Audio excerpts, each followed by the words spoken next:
And now I would like to pass the floor to Mrs. Nevena Stefanova from Freedom for All, the NGO from Bulgaria. Mrs. Nevena Stefanova is lawyer, practicing attorney at law and in a private practice since 1995. And she is a project and litigation coordinator of Freedom for All and associate attorney with Alliance Defending Freedom, an international advocates organization. Thank you. Good afternoon, dear ladies and gentlemen. It is my pleasure to be part of this event. I must say that as co-organizers of this conference, we welcome all the ideas that are presented here in favor of the traditional family and natural human rights and individual liberty. Also, I have to say many greetings from Dr. Viktor Kostov, who is a lawyer and missiologist. Unfortunately, he could not join us for this event. And now I will read his statement on his behalf. Freedom for All is a human rights organization and publishing group working since 2000 and formally as a registered nonprofit since 2004. Our goal is to essentially defend freedom of conscience and religion and freedom of speech.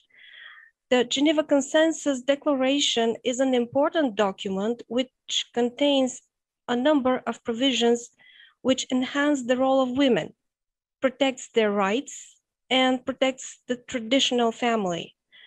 Such are Article 2, emphasizing equal rights for women, Article 3, that every human being has an inherent right to life, including the unborn, Article 4, clearly stating that in no case should abortion be promoted as a method of family planning, and Article 5 allowing for the state and society to view the natural family as the natural and fundamental unit of society.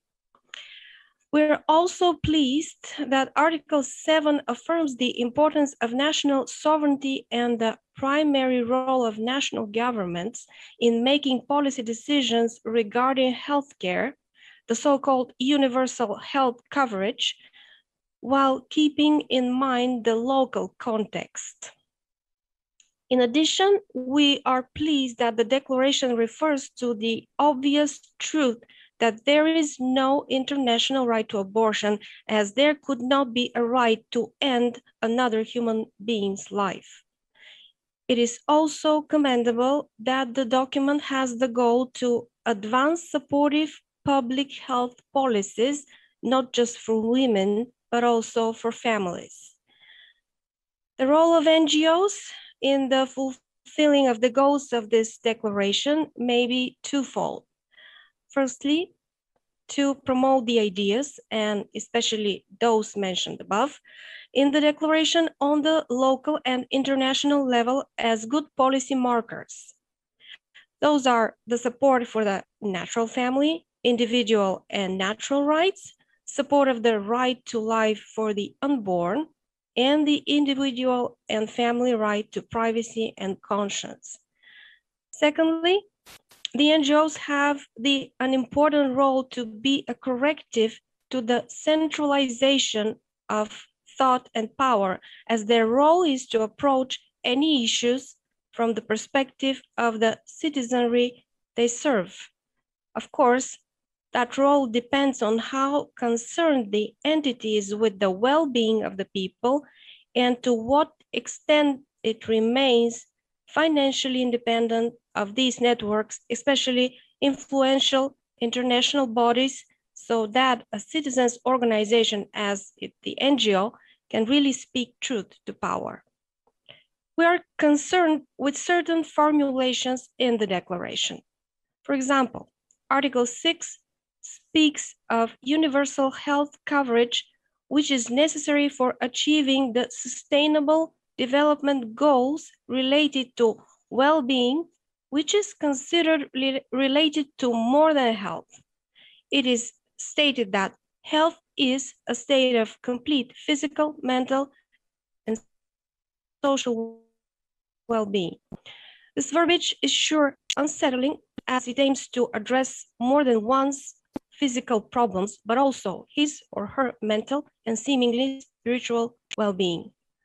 One must remain aware that religious and Christian faith also aims, by the work and grace of God, at the wholeness of the person, physical, emotional, and spiritual. Religious or quasi-religious overtones may not be emanated in any form by any policy or document that seeks to help to help people, and which are obviously not religious in their purpose. Help should not aim to control. This so-called holistic approach, combined with bureaucratic mechanisms for its implementation, may not be allowed to turn into a total and rather intrusive approach, which threatens individual rights, privacy, and dignity. The sustainable development also looks into the well-being of the whole of the corporate and the well-being of the individual is somewhat buried in the grand project for control of future developments on a large scale. It is our role, it is the role of human rights and religious freedom organizations, NGOs, to safeguard the freedom and religious conscience and dignity of each one individual person, their privacy and their rights, and guard even against the UN programs on health and sustainable development hampering those rights. The role of NGOs is critical in maintaining the safeguards for natural individual freedoms. The proper balance we seek can also be guaranteed by the strong language of national sovereignty found in the declaration.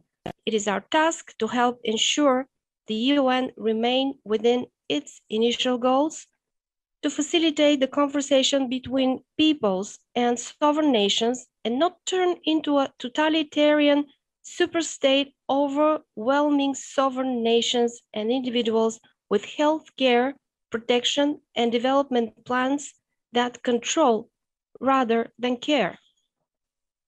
We believe that the Geneva Consensus Declaration is seen through those lenses, and it will fulfill the purpose to protect human faith, dignity, and purpose. It is our goal to do likewise. Thank you.